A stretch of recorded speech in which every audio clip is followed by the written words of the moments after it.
Blog Talk Radio.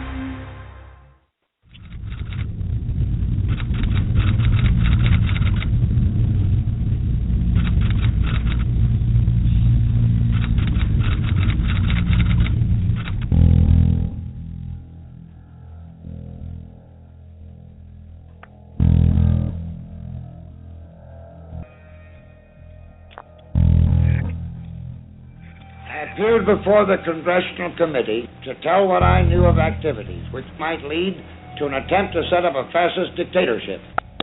The potential for the disastrous rise of misplaced power exists and will persist. The very word secrecy is repugnant in a free and open society. And we are, as a people, inherently and historically opposed to secret societies, to secret oaths, and to secret proceedings.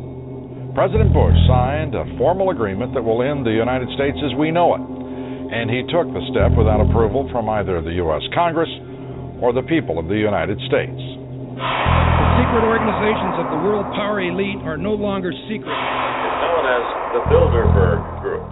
Could their objective be world domination? I'm Jim Tucker. I've chased Bilderberg for 30 years.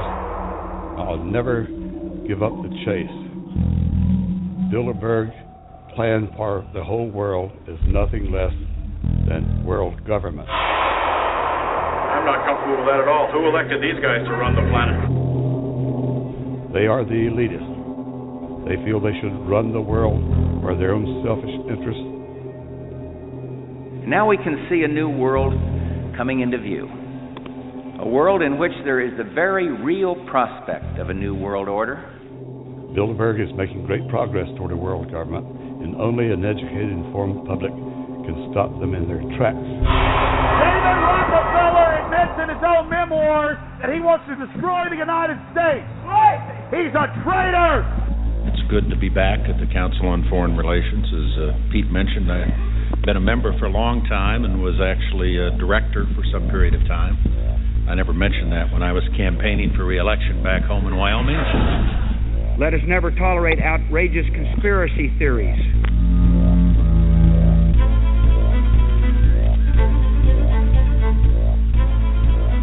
I need you to move off the property, please. Some shots were fired.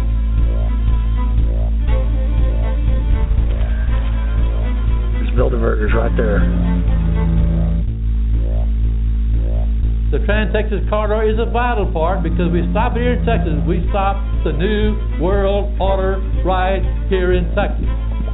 This thing started here. And to save this country, we kill this damn thing here.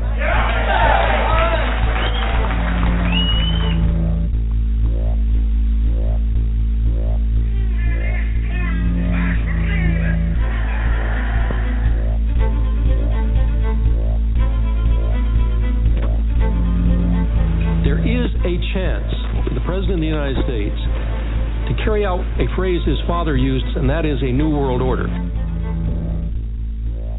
Your new world order will fall. Humanity will defeat you.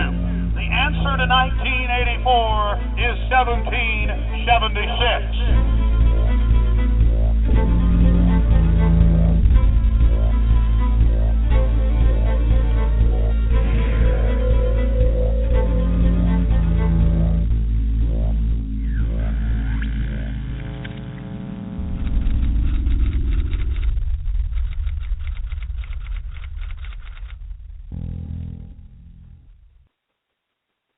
All right, everyone, how you doing? My name is Joseph Gibson. How you doing? It's Sunday evening. We're live on Blog Talk Radio.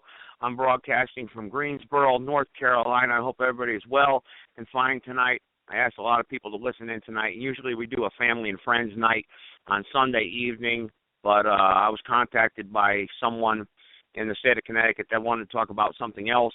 And I know a lot of you know my background and where I came from and what I'm about, and you understand that I know a lot about the Connecticut prison system, okay?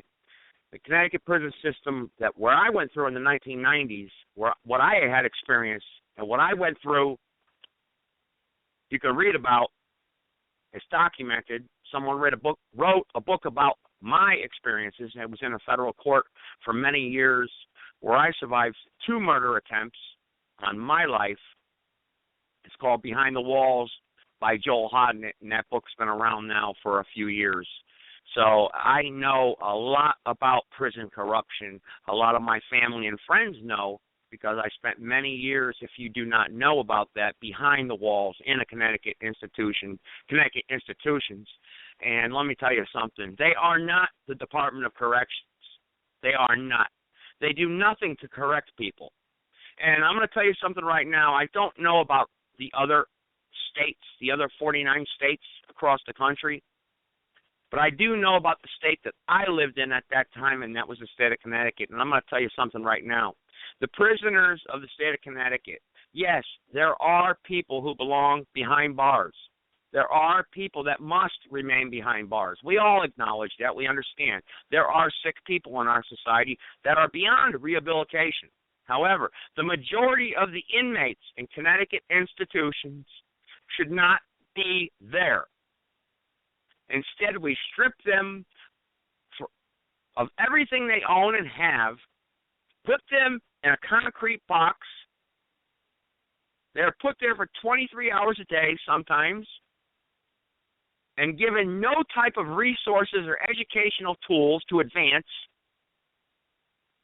And when they are released back into society, what the hell do you expect them to do? Nobody's going to hire them. As soon as you put down you're a convicted felon on your application, nobody's going to hire you. You say, oh, that's not true. People can get chance out. They're second chance. Yeah, look at me. I made it. Yeah, look at me. I made it. Yeah. Not without going through hell first. Read my book. You know what hell I went through. Nobody should go through any type of hell. You know what? You did your time. That's it. It's over and done. You should be allowed to vote. You should be allowed to carry a firearm. You should be allowed to do anything, because once you complete your sentence, you're free and clear. That's it. Nobody should discriminate against anybody for what they did, because you know what? You did your sentence. The judge ordered you to do 5 years. You did 5 years. That's it. You're free and clear. Over and done. Instead, they put these probation terms over you, these parole terms. You got to report to a probation officer, a parole officer 3 times a week. Who the hell is going to hire you? How the heck? But it's a condition to obtain full-time employment of your parole. By the way, at least it was when I was there. Obtain full-time employment. How? I have to report to you I have to report to you 3 times a week. Excuse me. What employer? Oh, well, I got people on my caseload. They do it. They do it. So should you. Come on. It all boils down to common sense. You know, 95% of the people I came in contact with while incarcerated did not really even belong there. I did come in contact with people who did belong there. Like I said, it boils down to common sense. The guy admits to raping and killing a 90-year-old woman. You know what? You go. You're done. Your life's over. You spend the rest of your life in jail. Period. End of story. But you're caught with a half ounce of marijuana driving around with your friends one night on a Saturday night. Big freaking deal. The troops are over in Afghanistan growing the heroin. Come on. You know, we've gone over that on this show several times. But tonight's show is very simple. I asked an individual, well, they asked me if they can come on. They're going to promote their organization, tell us what their organization is about. I don't know too much about it. I'm going to be honest with you. I have not heard of that organization, but we're going to give them a chance tonight, and we have people from all over the country tonight listening. And I have my friend, Dr. Ventura. I'm going to put him on in a second. It's Dr. Ventura. He runs a church in San Diego, California on Imperial Beach, and we're going to put him on. I'm going to kind of like put him as kind of like a co-host with me while we put the other individual who's a guest on tonight. This is very important. We must understand most of these inmates who are locked up today aren't coming back out. Are we going to give them a second chance? Are we going to allow them to get a job? Are we going to hire them? Or do you want them breaking it? Because let me tell you something right now. Excuse me. People have got to eat, for God's sake. They've got to provide for their family. We have to. And you say, well, there's programs out there. Listen, don't give me that crap, okay? You can't live off of $7 an hour, $8 an hour, all right? We need these inmates need opportunities.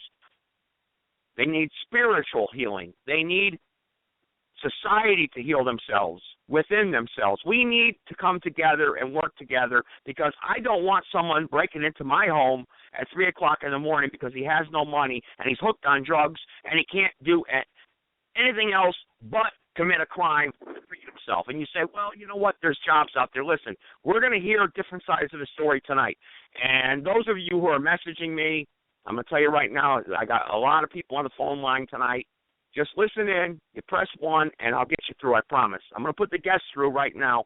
The phone number that I'm going to put through, and then I'm going to put Peter Ventura from San Diego through, is 860-889338. I'm going to connect this individual right now, and I believe this is my guest that I'm going to have on. So you're on the air. How you doing? My name's Joseph Gibson. I'm good. How are you? This is Dawn. How you doing? Where are you calling from, Dawn? From Hartford, Connecticut.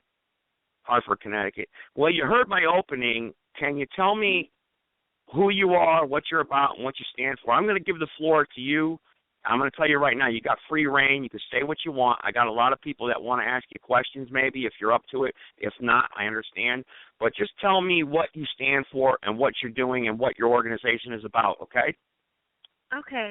I'm one of the co-founders of it's a grassroots organization. It's called Not Just Another Number.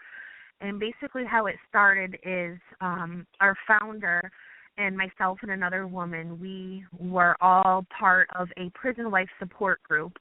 And through getting to know each other, talking to each other, and talking about the experiences that our husbands are going through in Connecticut facilities, we realized that there's a lot of things going on that shouldn't be going on, different things that we're trying to get the attention of the DOC administration, things that need to be fixed, things that are going on inside the prison that go against the DOC's own administrative directives, things that violate the inmates' civil rights.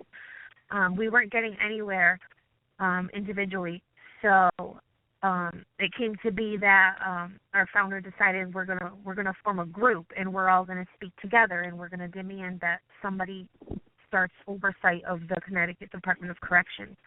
So we're brand new. We just held our first rally at the DOC headquarters last week on Monday under the name Not Just Another Number. Of course, that means not just another inmate number, statistic number, $ number, however you want to take it. Most people had shirts saying, we wrote in my husband. We had a child that said my dad. It could be your brother. It can be your father, whatever it may be. They're not just a number. They're human beings, and they may be inmates. And everybody knows when somebody goes to jail, you give up certain freedoms. Yeah, we know that. Like you said, there are people that need to be in jail and may not necessarily need to be in jail, but under the Connecticut laws, if you go to jail, apparently the state thinks you're there for a reason. You give up certain freedoms, but you don't lose your civil rights. And that's a huge problem within the Connecticut Department of Corrections. They have administrative directives that are supposed to protect and provide for the inmates. They violate their own policies, and when they're questioned, their excuse for every decision that they make is, well, we have discretionary decision-making. Nobody's putting these people in check. The governor's passing new laws and new initiatives to help the inmates, and the DOC is not implementing these new laws and these new initiatives, and they're saying we have discretionary decision-making. They're not releasing medical records for inmates who have been sick for 10 months with infectious diseases. It's spreading throughout the dorms. Inmates that have contact visits are more than likely spreading it to their family members outside of the prison. And the DOC has... Can I ask you...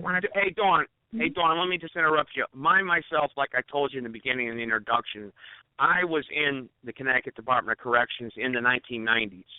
And I lived through what you were talking about. I was exposed to TB in 1993 because I had to sleep on the floor in the Whaley Avenue County Jail. And I had to be on medication. I have to be on medication today because of that sometimes. Because anytime I'm given a TB test, they say, oh, you're positive for TB, so I have to be on medication for 9 months because I was exposed to it because they kept 100 inmates sleeping on a floor in a cafeteria, and But that's just the beginning of my story, like I told you. I went through the Department of Corrections. I was in Carl Robinson during the 1994 riot, where 4 people were killed and over 78 people were stabbed and almost died. I was in that riot. And then they transferred me to Gardner Correctional Institution, where they set me up and affiliated me with a gang. And I was in a close custody unit where I saw horrendous things that would blow your mind, trust me. And I spent 18 months in 23-hour lockdown. And when we were out and we were allowed to go out for recreation, it was in a little tiny concrete box with walls 18 feet high. You could barely see the sun. Okay, I spent that. And then I was transferred to Northern, the Supermax. I spent 6 months there. So I know the Department of Corrections. I know I've seen, and I was there in the 1990s, and we all know during the 1990s things were crazy. They were locking down prisons left and right. So I understand what you're talking about. But I want to let you know that I have also another person who was an inmate who spent 26 years in the Department of Correction. I have him on the line, and he obtained a doctorate while being in the Connecticut prisons. His name is Dr. Ventura, and Peter, are you there? Hello, Peter, are you on the line? Yes, I'm on the line, Joe. Okay. Peter, can you give this guest your background or tell me because, can you go along, go with the flow, what she's talking about where inmates are exposed to these diseases or locked down these dorms, and just go with the opening, what she was talking about and what her organization represents. Sure. And what do you think, in your opinion, about being an expert in law because you have a law degree also? Yeah, I spent from 1983 until 2010 in the prison system. In 1986, I was shipped out to the Federal Bureau of Prisons because I was standing up for inmates' civil rights and religious rights.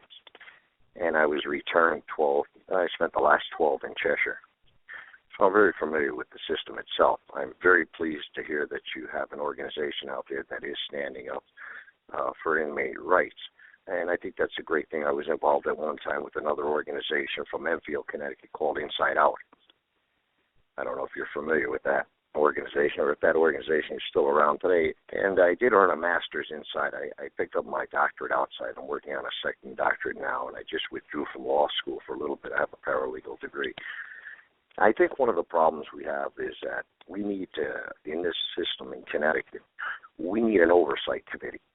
We need a civilian oversight committee. And not just a committee made up of lawyers and doctors, but we need a doctor, we need a psychiatrist, we need a religious leader, and we also need a civilians. And these people should have the right to walk into any prison in the state of Connecticut unannounced. And then they can find guards sleeping on the job and locking inmates up and tormenting them all day. Some of the little games that are played that go beyond not just putting people that are sick with people and people that they know, exposing people to hepatitis C and other things that are going on, tuberculosis like Joe had. But there are guards that spend their whole day doing nothing but finding ways to torture inmates, mentally and emotionally. Mail is a very, very important thing to an inmate. And some of these guards will take the mail that comes in 11 o'clock in the morning. It'll sit there until the second shift. And the inmates will be allowed to go out for recreation. They'll see their mail sitting on the table. They can't get to it. They'll strip their beds on laundry day and send their sheets in and everything they have, their pillowcases. And then the laundry will come back at about 11 o'clock, and it'll hang on their doors in their laundry bags for the rest of the day. They have to sleep on raw mattresses. And like Joe, I was locked up in the old segregation in Cheshire, and I've been through a few of these riots around the country and food strikes and different things. But I think the main thing that we need, and I've advocated, and I was a jailhouse lawyer, and I was well respected around the country. Most of the federal judges know my initials on my paperwork, and they're respected. I've never had a pleading dismissed for being frivolous. So I have a little bit of knowledge of this stuff. And 26 years, you get to know a lot of things about the system. And the truth is, a lot of the things that they say are discretionary or not discretionary. But we don't have a legal team that's willing to stand up to it. That's the other problem. But an oversight committee would solve generally three-quarters of the problems that we're having inside these institutions. And Peter, hey, Dawn, not to interrupt you, but Dawn, is that what you're trying to do? You're trying to create some sort of oversight population within the state of Connecticut that will oversee the prisons? And, hey, we want to know what's going on in there. Is that what you're trying to do? Yeah, pretty much every aspect of the Department of Corrections needs oversight. Another big one that I wanted to add to that women within our support group are noticing with their loved ones is classification issues. They're taking doing inmate background checks or for crimes previously committed or police reports that are in existence that have information on it, and they're classifying inmates based on police reports for charges that the people were never convicted for, charges that were ultimately dropped, and they're actually punishing inmates for crimes that actually weren't committed. They were never held accountable for in a court of law, and they're using this to classify inmates as level 3s and level 4s when really they could be level 2s. They could be out on work release programs. They could be getting this, other programs, and they could be in a place like Willard Cybulski versus Cheshire, and that's another well, Dawn, you're right. I saw that. What you're saying is an old story, and no disrespect. What I'm trying to say is, during the 1990s, there'd be a guy who's doing 18 months in the cell with a guy who's doing 99 years. What kind of nonsense, Yeah, we actually have a woman in our support group whose husband will be in for less than a year, and his cellmate is actually a lifer, and what he's going through on a day-to-day basis is excruciating, mentally, and he's been on a transfer list for months to get out of there, and the DOC apparently has used their discretion to decide that they don't need to move him yet. That's right. But Dawn, let me ask you this question, right? What do you say to the people out there who say, you know what, these guys, I'm just playing devil's advocate because, trust me, you know I support you. I told you my background. Yeah. I'm just doing this hypothetically. What do you say to the people out there, and I know you've come in contact with them? Hey, they broke the law. To hell with them. They belong in there. Let them do their time. Shut up and get out. Yeah, well, I definitely hear that a lot, and that's one of the things that I'm working on with myself since we started speaking out, becoming public, and trying to get something going here with our group, especially the day of the protest when DOC staff was coming out and people who were driving by were saying derogatory comments. I did have a really hard time controlling myself and my reaction.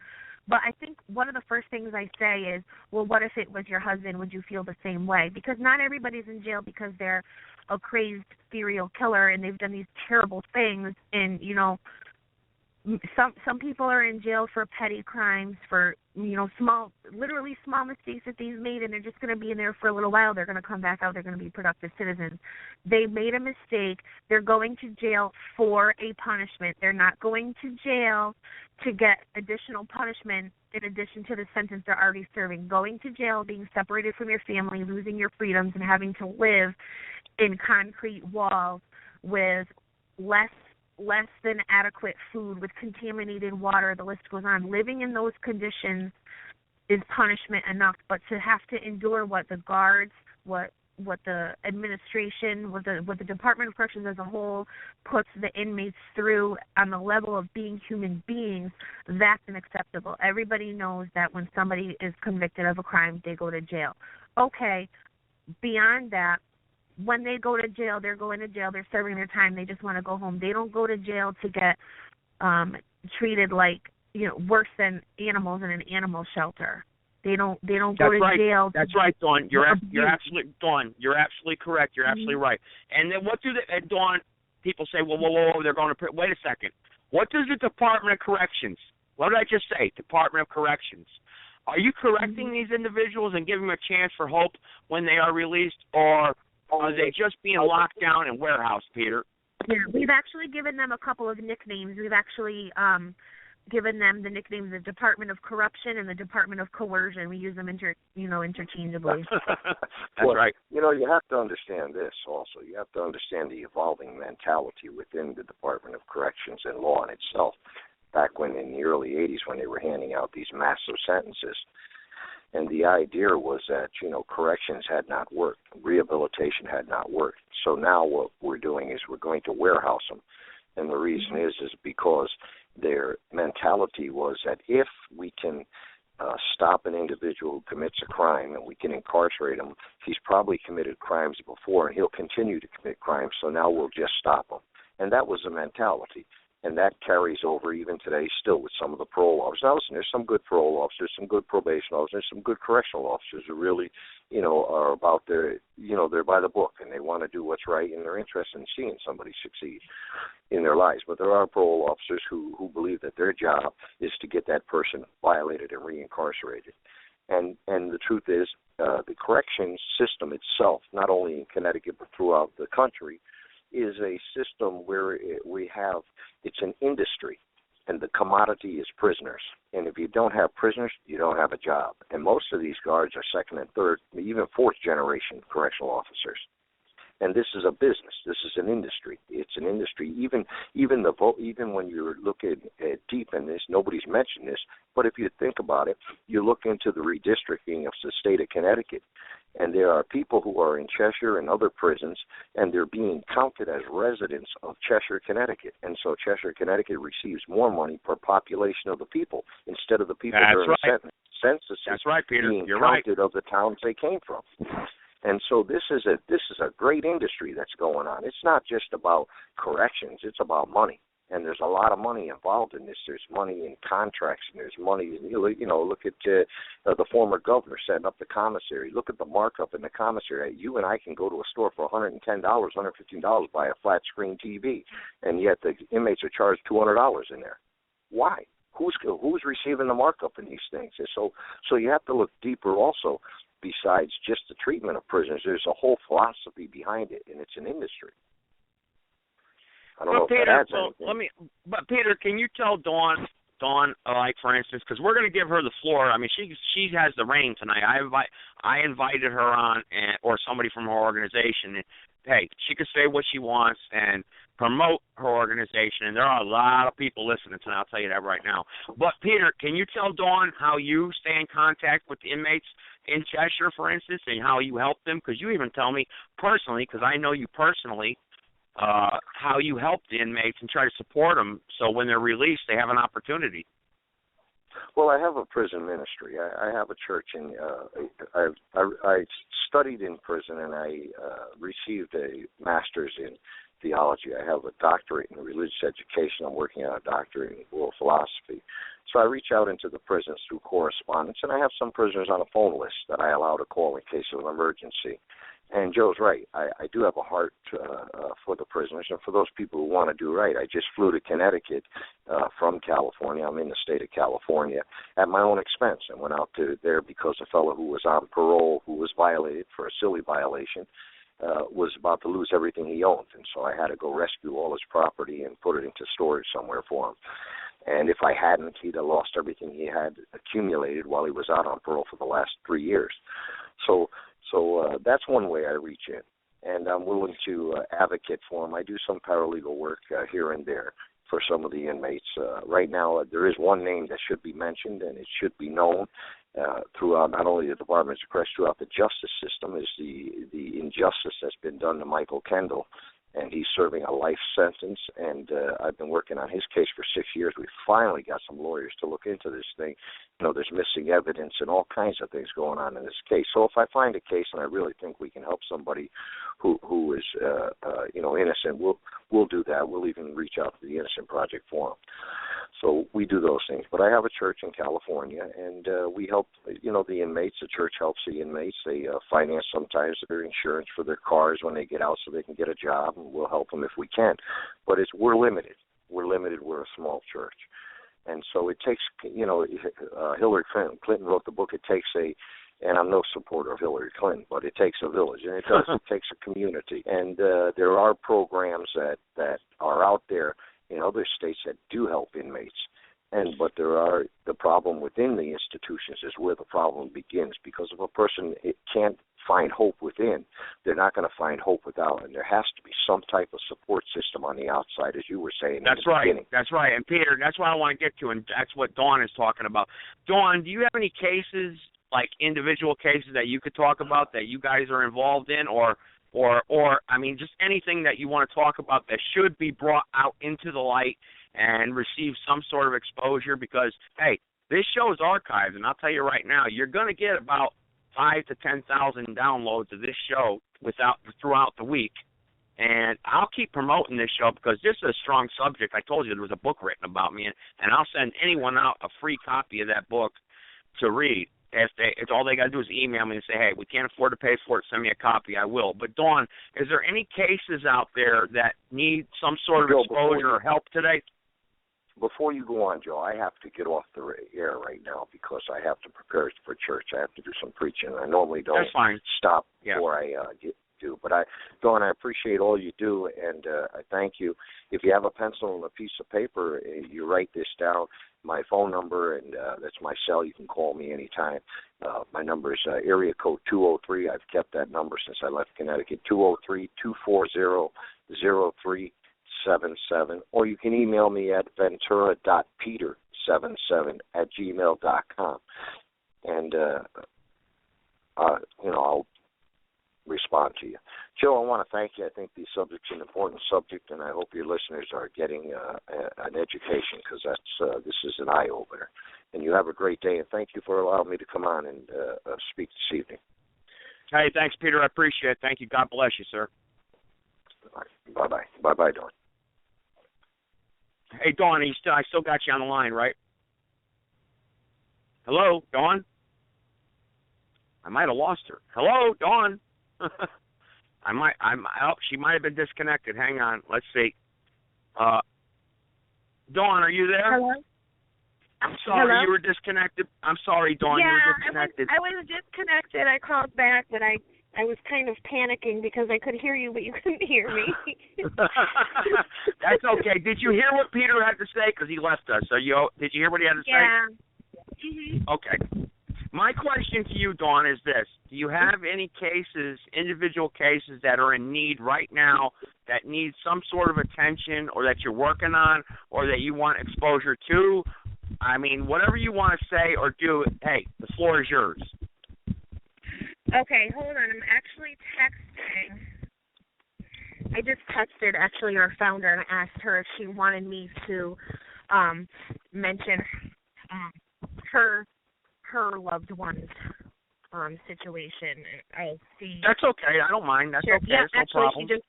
she just texted me back and said that yes, that is okay. So I'm going to start with her because she's the founder. Her husband, actually, Walter Santiago, he went to jail for something very simple as possession of marijuana. However, he has a police report from 10 years ago for a crime that he didn't commit. He wasn't held accountable for the charges that were alleged to have occurred in the police report. However, he is in the highest security level in Cheshire today because of that police report's existence from 10 years ago, which, if I'm not mistaken, they don't even keep records from 10 years ago on your criminal record. No, they don't. They're supposed to be automatically expunged after, I believe it's 5 years, right. Especially So Class D felonies. Yes. Right. So how they even are going by a police report that should have been destroyed in the first place? That's there's so many different aspects to this. So there's that. Then there's the fact that why if he's going to jail now for possession of marijuana, why are you even looking at a police report from 10 years ago? Never mind how you got it, but why are you even classifying him today for a police report? That's correct. And Dawn, you know what? Yeah, and you're right. And you know what? And you're right. And that's something, you know what, Dawn, you need to get in contact with Brother Peter. He's from San Diego, California. He has an international paralegal service, and he takes cases on like this, and he helps people, like he said. So your founder has my email, and I don't want to say too much personal information over the air because you don't know who's listening. And what I'm saying is that you email me, and we can put you in contact with people, and we could try to, get an answer when you were just talking about that particular individual case. Because that's important. And you know what? People need to understand, Dawn. Hey, this could be you out there. You could be pulled over. Your registration's expired. You're driving with no insurance. Guess what? You're in the clink for 30 days. you know what? You got a 30-day sentence. You're sitting in prison with a guy who's doing life. Next thing you know, doing 10 years. You know, you got another 2 years. It happened to me. I know. It's a fact. And if anyone wants to ask Dawn a question, all you got to do is call me or ask me a question. 657-383-0616. Press 1 and I'll put you through. So if anyone out there has a question about my case or even what Dawn's talking about, her organization, by all means, just press 1 and I'll put you through and connect you. But Dawn, like I said, the floor is yours, and please, if you have any other cases you want to talk about, and I'll watch the boards. If someone wants to get through and ask a question, I'll put them through. But what do you want to talk about most importantly? Well, another one, actually my husband's case, his name is Jose Fuentes. He's actually incarcerated for possession of narcotics, possession with intent to sell. The morning of his arrest on the narcotics charges, the reason that the police were at our house to begin with is him and I were outside. It was early in the morning. It was about 7 o'clock in the morning. We were arguing in the driveway. We were talking loudly. There was no violence. We were on completely opposite sides of the driveway, which is why we were yelling loudly. One of the neighbors called the police and said there's loud yelling outside. I think there's a couple arguing out there.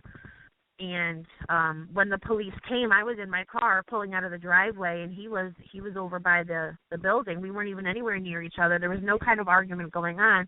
When the police came, they said that it's protocol that when they get called to an address for a domestic violence situation that somebody gets arrested. So he said, well, I want her to get arrested. Yep, he said, well, and I did research that, and there is some truth to the matter of when there is a quote-unquote domestic call in Connecticut, one or both parties needs to be arrested. So he immediately said, listen, I don't want her to go to jail. She didn't do anything wrong. Nobody even needs to be arrested. But if it has to be anybody, let it be me. He had the narcotics on him, and he went to jail for the possession of the narcotics and possession with intent to sell because of the amount that he had on him. They charged him with the intent. However, he was never held responsible. He was never brought up in court on domestic charges. He was never convicted. He's not in jail for. He has no domestic charges on his record. However, the Department of Corrections for the first 6 months of his incarceration denied me visits under the premise that I'm a victim of a domestic violence crime at his hands, and it took me 6 months and about 6 letters to the warden to get permission to visit him. And to this day, and it's been about 10 months now, we only can have non-contact visits, and that's after having 0 visits whatsoever the first 6 months, because I had to go into the administrative directive and find the definitions page, which defines the word victim, show the police report, show the court documents regarding his narcotics charges, send everything to the warden about 6 times, send a certified copy to the commissioner and say, per the administrative directive, I don't even fit the description as a victim. So for you to be calling me a domestic violence victim, you're violating my civil rights. You're misclassifying me as something that I'm not. I was like, you're being prejudicial and discriminatory in your decision not to allow me to visit. Their stand has been this entire time that because the police were called for a quote-unquote argument, even though he was arrested and charged with drug crimes and not domestic violence crimes, this is what's going on in our lives right now. And he was actually applied for early release a couple of months ago. He was supposed to have been released this month in October, and he was actually denied and will be spending the remainder of his sentence in jail because they will not release him to our home address because they are saying that he cannot live with the victim of his crime. However, he was never convicted of a crime against me. He was never convicted. And you know what? Let me ask you this. Look, the whole story you're just telling, I listened to it word for word. I'm getting emails from people. You know what? Look. What a freaking waste of tax dollars, you know? You two are having an argument in front of your house, big deal. He's got a little marijuana in his pocket. Oh, it's policy. We got to put him in jail. And look, he's locked up. They claim it costs, what, $29,000 or $36,000 a year to house an inmate. For freaking what? Who do you hurt? Who's the victim? Who's the victim? You're already saying right here, live on the air, I'm not a victim. We're having a discrepancy. I had to actually go down to the courthouse, and I actually had the court clerk give me a printout that showed that when I walked into the court clerk's office and said, the DOC will not allow me to visit him because they say I'm a victim of his crime, is there something the court can give me saying I'm not a crime victim? They looked at me like I had 10 heads. And they couldn't believe that I was going through that. The only thing that they could offer me was his rap sheet, and I actually had to send a criminal background check to the public safety in Middletown and pay $50 to get his criminal history to prove that he had no domestics involving me ever. Never mind with this current case ever. And, here we are today. It's still going on. Unbelievable. Taking up technology and space. And what I said at the beginning of the show, there's people who do belong in jail. Even you, who have a husband or a loved one in jail, say the same thing. Look, there's people out there who belong in there. There's violent offenders. There's rapists. There's murderers. Hey, we all agree. They belong in prison. But these people, this guy gets caught with a little bit of marijuana. He's got to go through the whole freaking trip of going to court 23 times, hiring a lawyer, having a public defender, public pretender. That's what we used to call them in the 90s. And you're not getting any justice served. All you're doing is wasting taxpayers' money. But I know there's people out there that have questions, so I want to press 1 so I can connect them. If you don't press 1, I can't connect you. You give me emails and messaging me. You got to press 1 so I can connect you and put you on. I know John in Wallingford, Connecticut. He wants to get on, and here he is right now. I got him. Okay. All right, John, you're on the air. Go ahead, John. How you doing tonight? From Wallingford, Connecticut. How you doing? I'm doing really well. Well, I agree with this woman, Dawn, a lot because, it is really unhuman, to put somebody in jail for 1 through 3 years just for a little pot. It is and then on top of that, they put them in jail for on these fucking, I don't know, it's just uncruel. They're stuck there for 23 hours. What you're trying to say, John, is you're saying is, look, you got a little bit of marijuana. Look, who are you hurting? Who are you hurting? Yeah, okay, it's against the law. We have to respect the laws of the country. But why house them in a prison cell or a maximum security prison with violent offenders where, you know what, they're only going to become or integrated with bad people and have to save themselves or protect themselves? And like Dawn was saying, she has no contact now with her boyfriend or husband. Why? It makes no freaking sense. They do not even follow their own administrative directives that they have. They don't even follow them. They type up all these administrative directives. I've read them. I know them word for word. I've read them. I did it in the 90s. And just like Brother Peter that was on the show earlier from San Diego, California, he was one of the best jailhouse lawyers in the country. And he helped a lot of inmates get their sentences reduced or even expunged. So that's somebody you need to pay attention to, Dawn, because he can really help your organization. But John and Wallingford, what you're saying, John, is I appreciate that. But, John, as a teenager, have you been in contact with law enforcement or you had any troubles? I mean, I don't understand. Where are you coming from here? Yeah, I've been on probation for 2 years now. I'm still on probation, actually. Okay, and how does your probation officer treat you? I mean, how is that like? What stipulations do you have? Well, I have a very good probation officer, but I don't know. I bet other probation officers are way worse, but mine's pretty nice to me because I'm nice to her, but I don't know. And I have gotten in trouble for no reason before. A cop tried to arrest me inside my house, right? And I wasn't going to get cuffed in my house because that's not right. I didn't want to see my family. I don't know how to put this in words. Fuck. You're telling me that the officer came into your house to arrest you, and you didn't want your family to witness that type of problem. Is that what you're saying, or that type of accusation, or the cop arresting you because it was embarrassing? Correct? Yeah. Okay. Well, you should have never opened the door to begin with. And number two, I don't know how the officer got into your house, but you know what? You and I could talk off the air about that, and I can help you out personally with that. But what I'm trying to do is I want Dawn to get exposure to her organization. And her organization is just not another number. And people need to understand that these inmates that are locked behind these walls today, hey, they're going to be out one day. And they're being railroaded within behind the walls. And that is the title of my book, Behind the Walls. And I know there's a lot of people listening who read my book because I got emails just now while we're on the air. And it's not about me tonight. It's about Dawn and her organization because she's the co-founder of this organization. And we need to get exposure because, like Peter said, there has to be a civilian oversight committee that can walk into these prisons and expose this corruption. Expose it. Or you know what? Even monitor what is going on behind these walls. These prison guards and these wardens have too much power over human beings that are locked away, that have no contact with their family. Like I told you, yes, in the beginning, there are people who belong in there, but the majority of the inmates, folks, are in there for nonsense.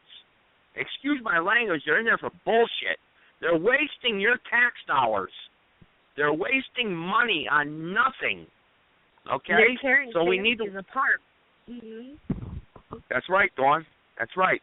And I have I know I got a couple other people that want to chime in tonight. I wish they would press 1 because they know about the prison system. I know that Courtney, our founder, actually just messaged me. She said that she's going to be calling in a few minutes. She's just getting some things. I would appreciate it. Yeah, that's great because I want to hear others' opinions. And if other people would, like I said, I'll put the number out there. Maybe you don't know because people don't understand what to do sometimes. And the phone number is 657-383-0616. You have to press 1.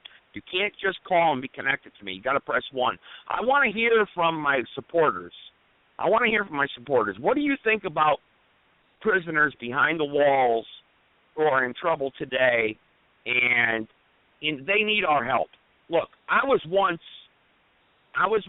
behind these walls, and you cannot listen. There's nowhere to run. There's nowhere to hide. These people sometimes need help. They need your help because I'm going to tell you right now, your tax dollars are paying for these people to be housed, okay? So don't complain when you see prices going up and you don't get involved with your, because I'll tell you right, Connecticut is a prison state. There are over 18 prisons in the state of Connecticut, okay? For a tiny little state like that, that is a lot. And like Dawn was saying, it's classification issues also, okay? They house people who have very little time and people who have a lot of time. Why did they do this? Why? It makes, it's very strange. But I got Merritt in Connecticut. I'm going to go ahead and put him on. Merritt in Connecticut. Go ahead. How you doing? I'm connecting you right now. How you doing? Shit. Merritt in Connecticut, you're on. I got you. Hello? Well, Merritt. Okay, I don't have him. I'm sorry. I'm sorry about that, guys. He pressed 1. I'm going to try to connect him one more time. He has a question. It's coming into my studio. Merritt in Connecticut. Hello. Hello. Hello. Yes. Hello. Oh, hi. Okay, I wasn't sure if I was getting through. This is Courtney. I'm actually the founder of this organization, and I was just able to put my son down. I'm sorry. I thought it was Merritt in Connecticut. Waterbury, Connecticut. I'm sorry. I guess that's what it's coming up as. Well, I'm in Greensboro, so I thought it was Merritt. I'm sorry. But go ahead. What do you want to say? Whatever you want to say. The floor is yours. All right. Well, I just wanted to say, first of all, to thank you to Dawn for doing such a great job for the past hour or so. I've been listening, trying to put my son to sleep right now, but I am just I'm overwhelmed with passion and anger and all these things that you're making me feel right now. And I just want to say, to anybody who is listening, that you are more than welcome to join our cause, and we are absolutely 100% lobbying for this independent agency to take over. And like Peter said, to just walk in at any point that they need to walk in and check everything from literally, from the front office to all of the corners of every single prison. There is corruption throughout, and there absolutely needs to be a group of individuals to ensure that all of these inmates are safe, and not only the inmates but the guards as well, because as we do know, there are plenty of employees who are just there for a job, who are there to support their families, and who are not abusing the inmates. But for every one good man or good woman that is employed by the DOC, there are 10, 15, 20 more who do have another agenda. So, this would absolutely be the only way to solve these issues. And you're right. And Courtney, you're right. When I was locked up in the DOC during the 1990s, there were a lot of good men and women I came in contact with. They were honest. Yeah. And they helped me. They did. But there's a lot of people also that are no good. They're no good. Right. They have a different agenda, like you said. Exactly. And you know what? I really do appreciate you coming on tonight and trying to give exposure to your organization. Like I said, this show will be archived and people can leave comments. And Peter is out in San Diego, California, is a good one for you to get in contact with. And you have my email because you've emailed me.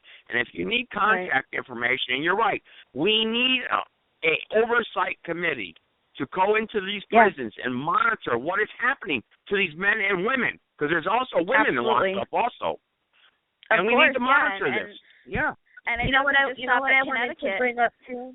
I want to make sure that one thing that's really important that everybody should know too, and this actually I found out from the ACLU, is that the United States is the only country that doesn't have a Department of Corrections oversight committee. As everybody is led to believe, the United States being the leading country, of all the countries in the world, we are the only country that does not have some type of agency that oversees the corrections department for our inmates. Wow. Absolutely. I didn't even know that. I didn't even know that. Yeah. Thank you. Yeah. I didn't even know that. When we're at home watching Locked Up Abroad and we see the treatment that goes on in all these prisons, just remember those prisons have DOC oversight. In our country, we don't. So just imagine what's really going on in there. Absolutely. And That's for the one country, I believe it is the America makes up, I want to say it was 5% of the world's population, but 25% of the world's prison population. So for our country to have one of the highest prison populations in the entire world, to be the one country that does not have oversight, what does that say?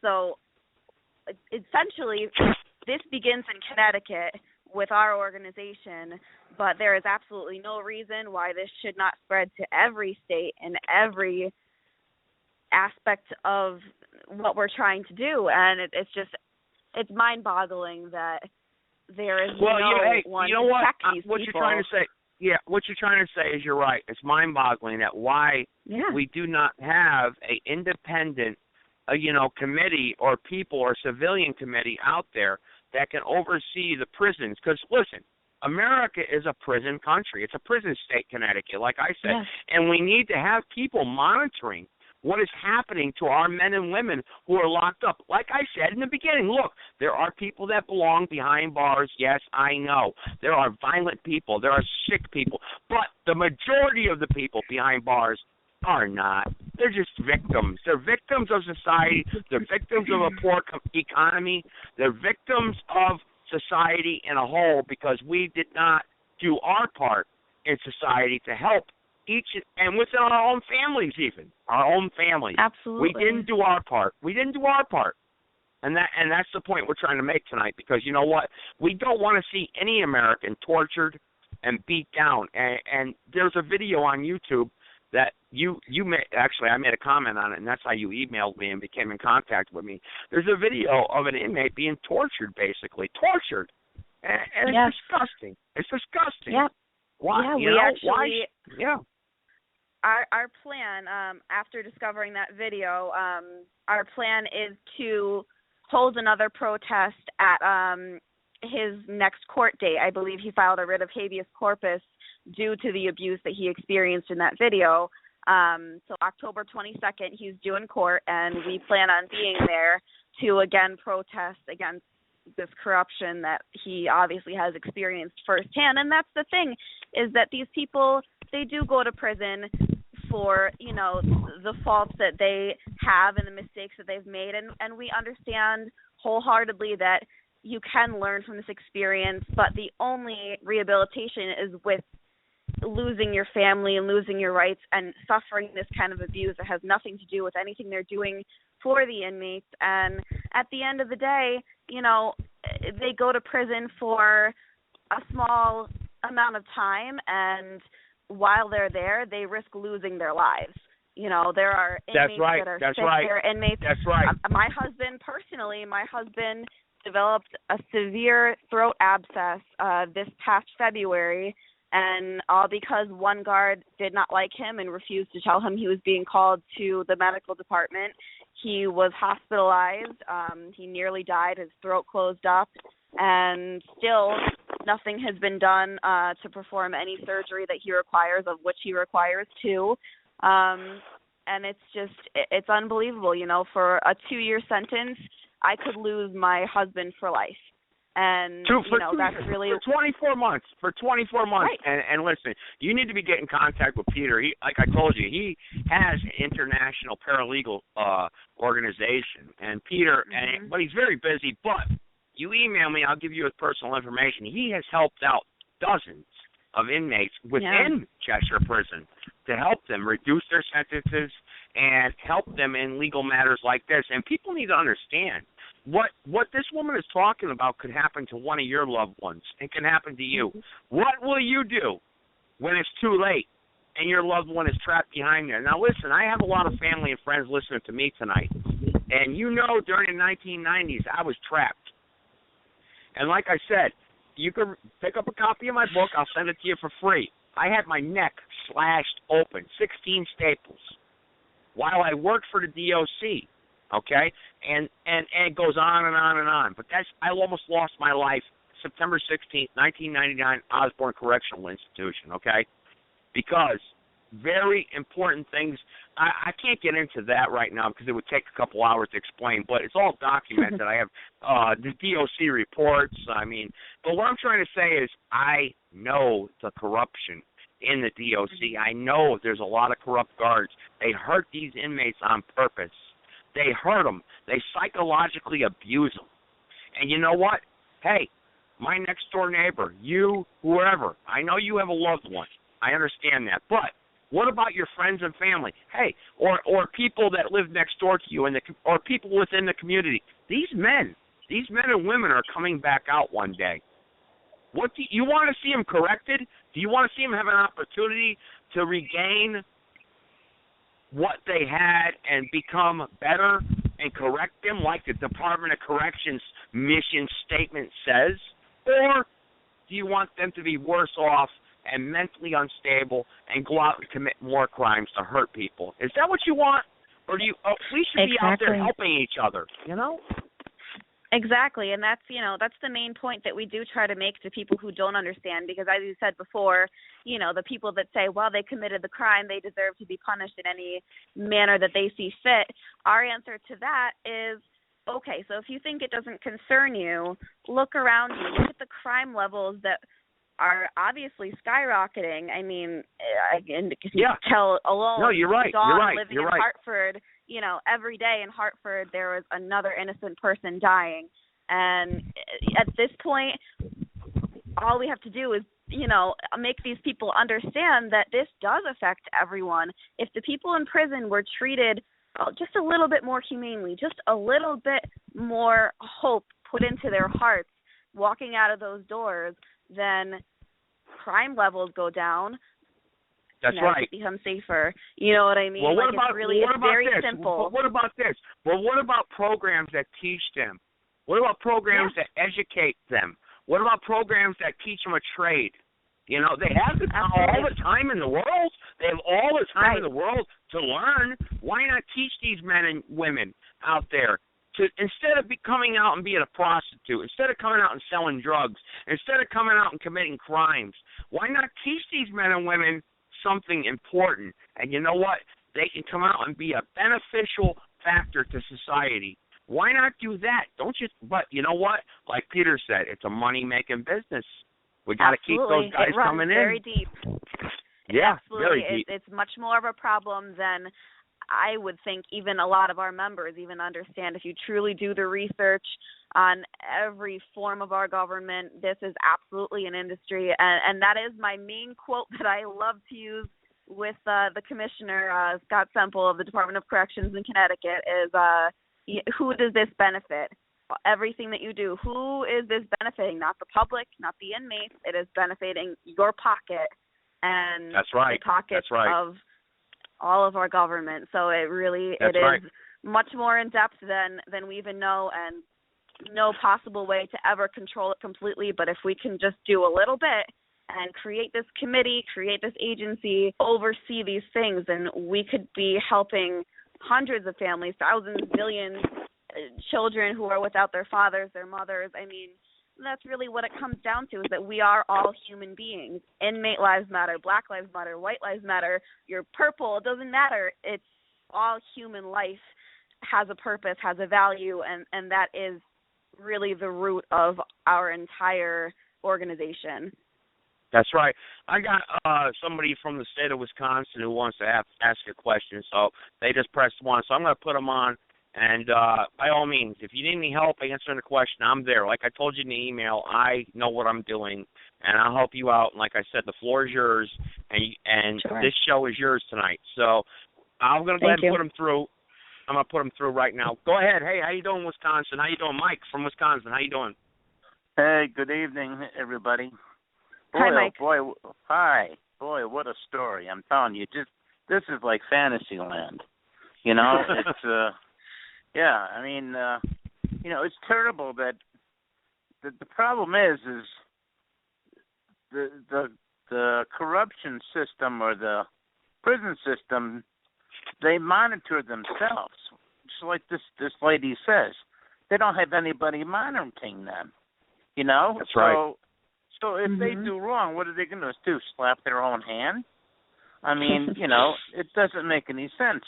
You know, and not to change the subject or anything, but you know, our president is doing this nuclear deal with Iran, and it's the same thing there. They're going to police themselves, and we've already, you can see what it's doing to the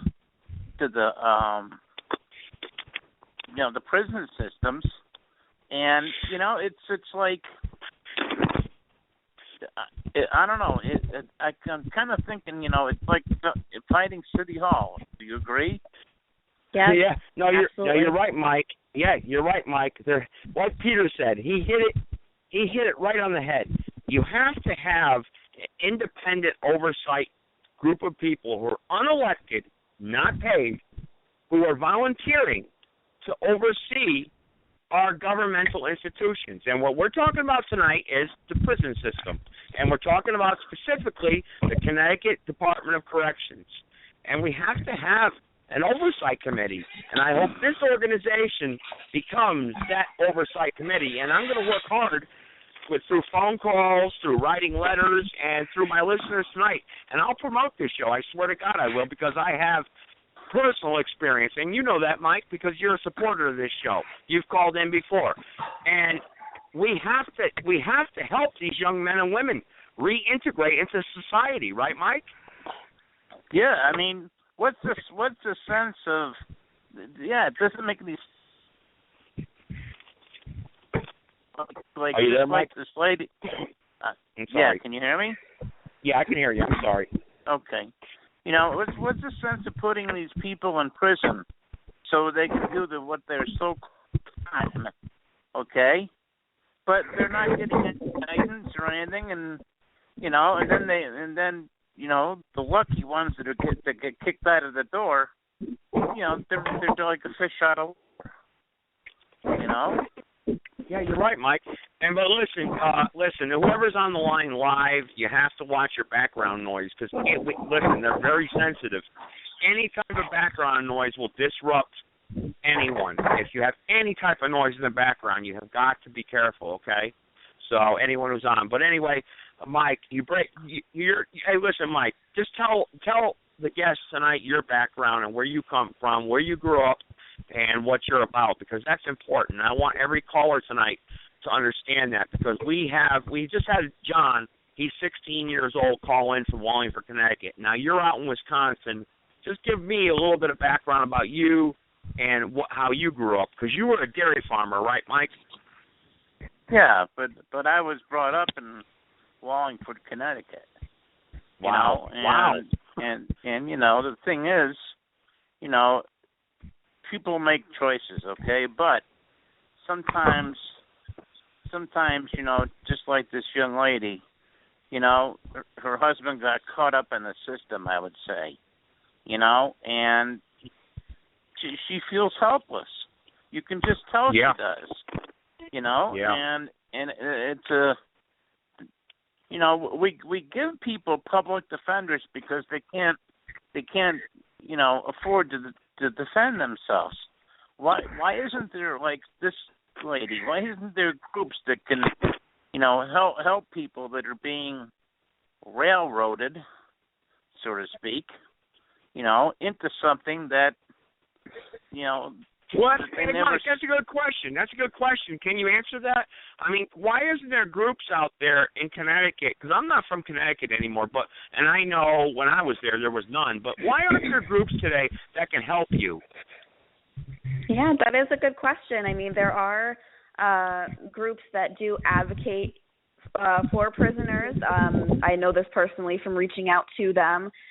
Yet they are charging upwards of $8,000 to take on a case with my husband. So, you know, it is a good question as to why there is not some sort of free of charge, or at least maybe like a sliding scale type fee for these services. And essentially, that is our main goal in the future. We are, you know, a grassroots organization at the moment. We are rather small, but the plan that my husband and I have is to turn this organization, if we could be that agency, to not just walk into those prisons and ensure that everything is going as it should, but also to provide those legal services, counseling services for inmates, for their families, even for perhaps troubled teens who are heading down the path that you just hit the nail on the head.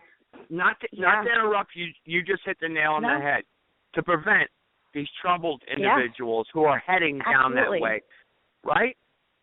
Absolutely. It starts, you know, it starts very young. I can assure you, you know, even in my husband's case, you know, his childhood, everything about the way he was raised, the things he experienced would have been very different had some type of organization like this existed. And that's really where it begins, is, you know, focusing on the families of these inmates to help them, to give them the support that, you know, we have found in our organization.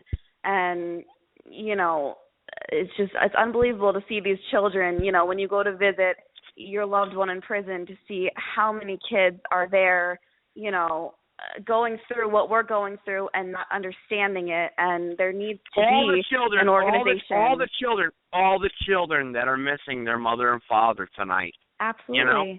Exactly. It's sad. That's really what it comes down to, is that you need to focus on every facet of this entire issue to try to tackle it. And, you know, like I said from the beginning, for those of you who are one-minded, and I am getting comments in my box, listen, for those of you who are one-minded, marijuana, who did this person hurt? Who? I'm going to tell you something right now. Those of you who don't know, who you're typing irresponsible comments to me or emailing, let me tell you something. Your government grows the drugs. They ship the drugs into the city, okay? Your troops are over there in Afghanistan growing the poppy plants. We can get into that later on or during another show. I know about your New World Order and what you're doing. We're talking about a localized issue right now. We're talking a little bit of marijuana does not hurt you, okay? It doesn't hurt anybody. Am I right or wrong? Absolutely, you're correct. And at the end of the day, these people are being treated equal to that of a murderer or a rapist or someone who's done horrible, horrific things to people. they're being treated exactly the same as someone like that. So, people will say what they want. There will always be naysayers. There will always be people that do not understand. But like Dawn said, what if this was your family? What if this was your husband, your father? At the end of the day, we all bleed the same color. At the end of the day, the only thing that matters is the kind of people that we were. And, of course, there are people that deserve to be there. But these people are good people. These are men and women with good hearts, who have good intentions, and who will come home, and if you ran into them on the street, you would never know, and you would treat them with just as much respect as the next person that you come across. As the host of this show, would you have known that I was in prison from 1991 to 1999? Right? No, not at all. Yeah. I got someone else who wants to call in from Connecticut, Meriden, Connecticut. Go ahead. You're on the air. Go ahead, live. Go ahead.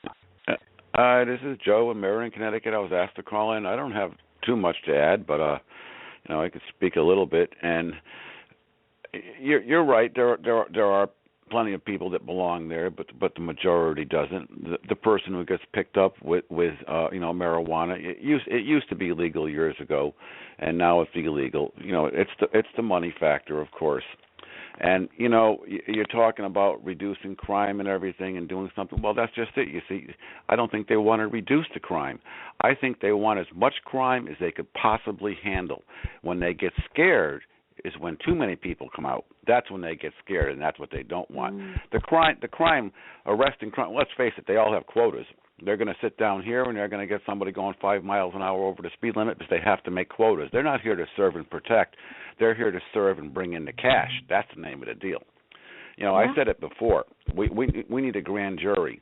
You were talking about getting pulled in for a domestic dispute, and he had something on him or whatever. Well, if it went to a grand jury before the arrest, it may have never happened. Get the deputies walking the street, and let them make the decision on what's right and what's wrong, and then let the grand jury decide. But then again, you see, now there's no money, and I don't think they want that.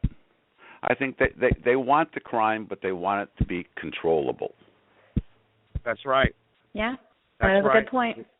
Yeah. But Joe, let me ask you.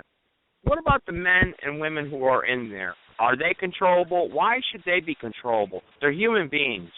Why should they not be allowed? Listen, for God's sake, it's called the Department of Corrections. Are they correcting you? No. We know that, obviously. What did you just talk about? Crime. It's increasing. They're not correcting anybody. They're not giving anyone any opportunity. What did she just talk about, our guest tonight? She can't even see her spouse. She's not even allowed to visit her spouse because of EEOC policy. And hey, listen, we talked about this, about many other issues. Policy. These policies don't make any freaking sense.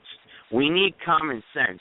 And, Joe, how do we get these men and women to come out of these prisons and not commit another crime? Because we all in society need to help these people to grow. And I know you've done your part because you've been on this show before, and you've offered jobs to people who were unfortunate and didn't have nowhere to go. What do we do to educate these young men and women? Where do we go? Where do we go from here? I just don't know. Well, I don't know. I didn't offer jobs. I offered help. I offered help in the form of learning something with your mind and learning something with your hands, so that you could do something throughout your life and be more of a benefit to whatever employer or whatever job you seek out. If you've got a correctional system that is totally not a correctional system at all, I don't know what we can do when those people come out. Because, like you said tonight, we said it over and over again. When you get out, and if you do get a job for $7, $8, $9, $10 an hour, there aren't too many days your employer is going to let you take a Tuesday off, and take a Wednesday off, and maybe a Thursday afternoon, and so on and so forth before you're out looking for another job. So the problem begins with that. And like I said when I first called in, I think it's about the money. It's about the quotas. It's get this person out and get them going again in society, but then lock them back up again, because it's just a big money go round is what it is. And what they're doing is good in what they're trying to do here, and let's hope they keep going and after their husbands, boyfriends, or whatever get out, that they just don't give up and they keep going, because this is exactly what we need. Because you can't talk to these people because they don't want to talk to you. I was on this call before. I've called into a prison, and I'm not going to elaborate on it right now, but I've called a number of times, and I finally got a hold of one woman about something I had sent in, and after a 20-minute conversation asking about where this parcel was, she told me that she was the one that's going to make the decision and she's not going to allow it, rather than just telling me that to begin with. So they sit and they hide behind the phone, they hide behind the desk, they hide behind their badges, and for what reason? Evidently something's going on besides the money. I don't know what it is. You're right, Joe. You're right. And you know what? Hey, Dawn, and I forgot your name. The one that the founder of the show. What's your name, ma'am? I'm so sorry. That's okay. It's Courtney Santiago. Hey, listen, Courtney Santiago. Listen, we want to see your organization succeed, and I will promote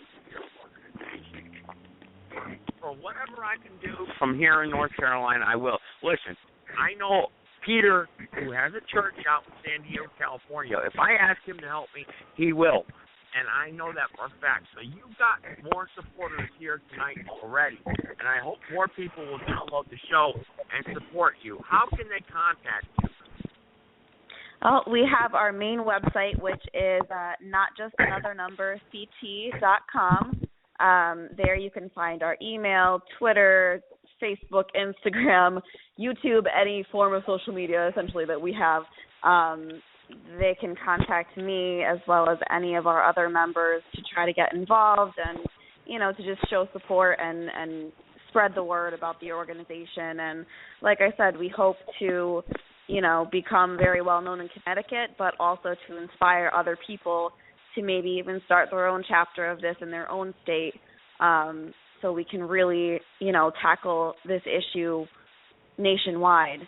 So they can absolutely contact us. And, I also want to thank you for responding to my email, to my YouTube comment. And, we really didn't ever expect to have this kind of a response. So it's a very good thing to hear. And You're welcome. But I got one other person. I don't know if this is the person already on the line, but hang on. I have one more thing to add before we hang up too. Okay, go ahead. Go ahead, Joe. Oh, okay. I didn't know that. Yeah, about your organization there. I just wanted to say this. I don't know if I should say it now, and I don't know how to say it, but I'm going to have to, because otherwise you'll never know. When you create your organization, I think, personally, this is my opinion, and this isn't legal advice because I'm not an attorney, thank God, but I think you should do it legally, and rather than putting your personal name out there, because I can find you. Matter of fact, I just did. I found your house, your street, and everything else. And you know what? I don't think you want that. I don't think you want that out there. So I think you should do it legally, and you should form it as an entity or something, and then work behind that. In other words, do it the right way, and start off the right way. Right. Well, I'm sure she'll take your advice, Joe, and I understand. But you know what? Maybe she don't care, because like me, I don't care if my name's out there, because you know what? We're standing up for something that's right. But listen, I got another. When you asked if we had any stories, I'm like, Courtney, are we saying our names or what? It's like, you know what? Go ahead, because that's the only way anything's going to get done. Because honestly, so many people have said to us in the past week, oh, it's about time someone did something. It's about time. And I know, because I'm forever contacting the DOC's administrative offices several times a week, and the only way to get things done is to tell them who you are, because they need to know that they need to know who's calling. If it's just some anonymous person saying, hey, I want this information, no, this is who I am, this is who I'm calling in regards to, and this is why I want their information. If they know that there's names and faces that are going to hold them accountable, then they're going to be a little bit more responsible.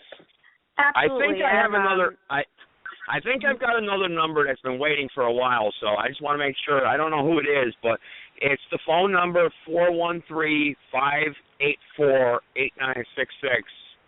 So I don't know who that is, but I'm going to go ahead and connect you. So I think I got you now. Hello. Hello.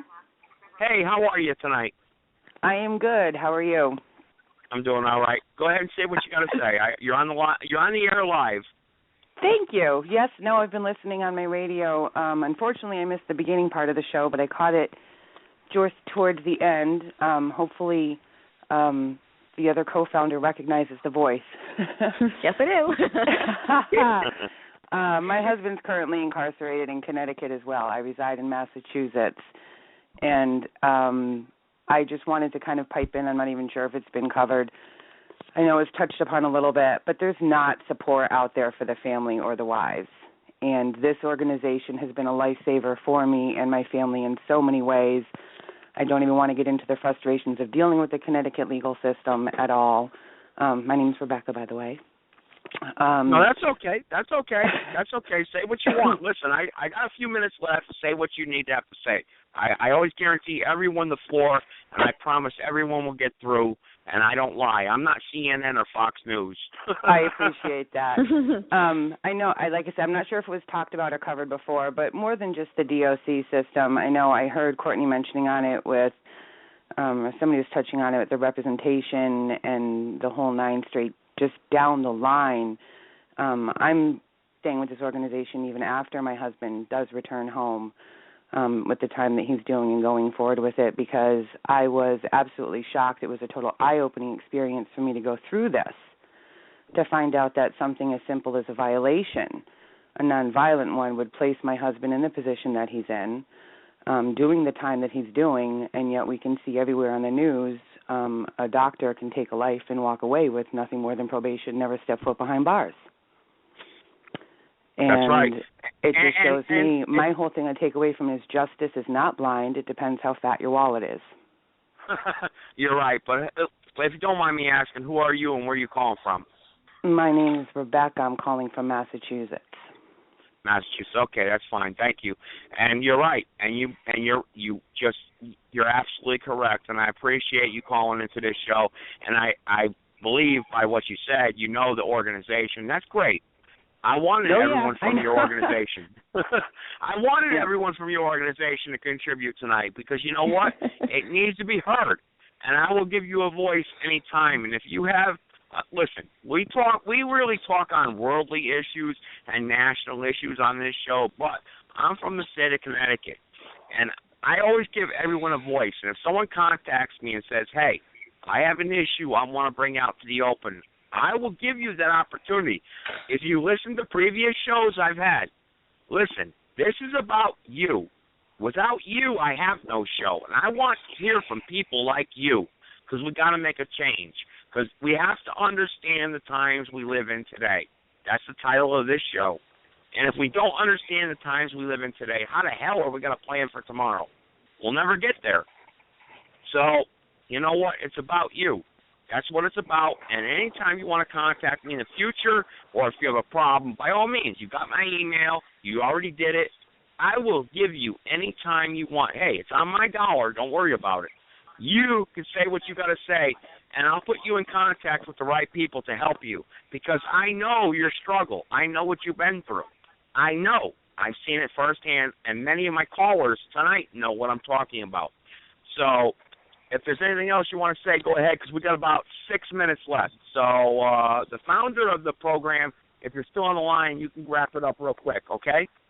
Yes, I am. So just basically in conclusion, anyone who would like to contact us, absolutely do so. We can only hope to grow, from the promotion that you're giving us as well as all of the other avenues we're taking. And at the end of the day, like Joe said, absolutely, we are going to go and make this organization official in every legal way possible. But we also do want everyone to know, whether you support us or whether you do not, that we are not going away. We are the voice of the people who do not have a voice. And, I put my name out there. You may be able to find all my information, and that is just fine because you should know the name. Remember our name because we represent all of the people whose names are now represented by numbers, and that will change. And thank you. Basically, that's it. All right, hey, thank you very much. And everyone who called in and thank supported you. this show, I appreciate it. Oh, you're welcome. And by all means, email me. Anytime you have a problem or, hey, you got something to say, email me because I'm from the state of Connecticut. And like I said, anyone who wants a copy of my book, trust me, if you read my book, you know what the hell I went through. And I will send it to you for free. I will send it to you for free. All you got to do is email me. And listen, God bless everyone. God bless everyone who listens tonight. And listen, this is a subject that's very important. The prisoners across the world, even especially the United States, need to have a voice and need to be heard. Because one day they're coming out. They're going to be your next door neighbor. They're going to be your coworkers. They're going to be right with you. And we want them to do good. We want them to progress. We want them to do right. We don't want them repeat. We don't want them to repeat a felon. We do not want them to hurt you. We do not want anything. And I'm not trying to say anything sarcastic. What I'm trying to say is, listen, we all have to feed our families. We all got to try to do what is right. But the society gives us such freaking, it's so hard to say. I mean, there's so many words to say. There's so many restrictions. It's just not right. And I think we covered a lot of that tonight. I think we really did. And with the guests tonight, you were really special. You were awesome. You talked about very important things. I thank you. And this show is archived. And like I said, anytime you need help or you need a voice or you want me to contact people as the media, I will do that for you, I promise. And just email me. I will email you. And thank you very much. I really appreciate you contacting me. We appreciate you having us. Thank you so much. Oh, you're welcome. You're welcome. You're very good people. You're very good people, and I know you're doing the right thing, and that's what's important. Take care, everybody. Good night. You too. Take care.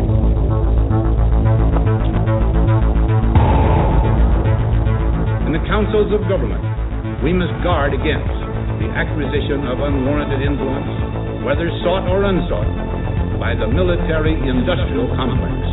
In Dallas, Texas, 3 shots were fired at President Kennedy's motorcade in downtown Dallas. The first reports say that President Kennedy has been seriously wounded by this shooting. It is a big idea, a new world order. It was almost as if it were a planned implosion. It just pancaked. Either you are with us or you are with the terrorists.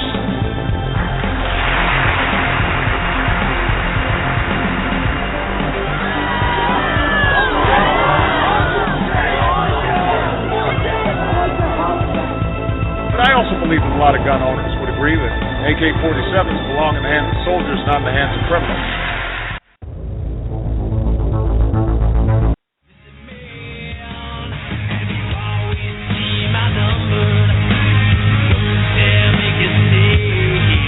We are making a stand, and we're waking everybody up that 9/11 was an inside job. And you are the minority.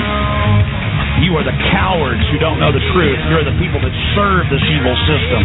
You're the people that serve a system that hurts innocent men, women, and children. Not just Iraqis, not just Afghans, not just Africans, but the people right here in this nation. You serve a new world order that attacks and feeds on you. And I'm here to tell you that you will be defeated.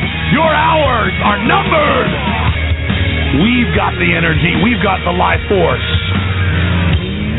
All you've got is evil backing you up. All you've got is greed and liking to look at yourself in the mirror. Because deep down, the New World Order is a pot-bellied, chicken-neck ninny.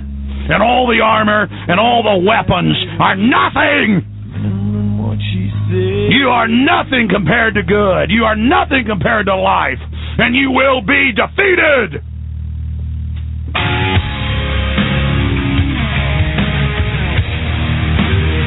I want the individuals out there. I want free humanity to turn themselves loose, to cut the chains loose, and to use the end of that chain to slap the New World Order right upside the head. You've got the power. You want to know who's going to defeat the New World Order? It is you. You're the individuals that are going to be able to defeat this system. You're the individuals that are going to be able to take down the New World Order. It doesn't matter if Ron Paul wins. It doesn't matter that they rigged the election. What matters is that we're starting to stand up. We're starting to move. We're starting to find our legs. We're starting to build our muscles. We're starting to realize that we do have power, and we can work together, and we can take action, and that the naysayers are a pack of weak liars who have never had any successes in their life and who are upset and frustrated to see us beginning to have victories against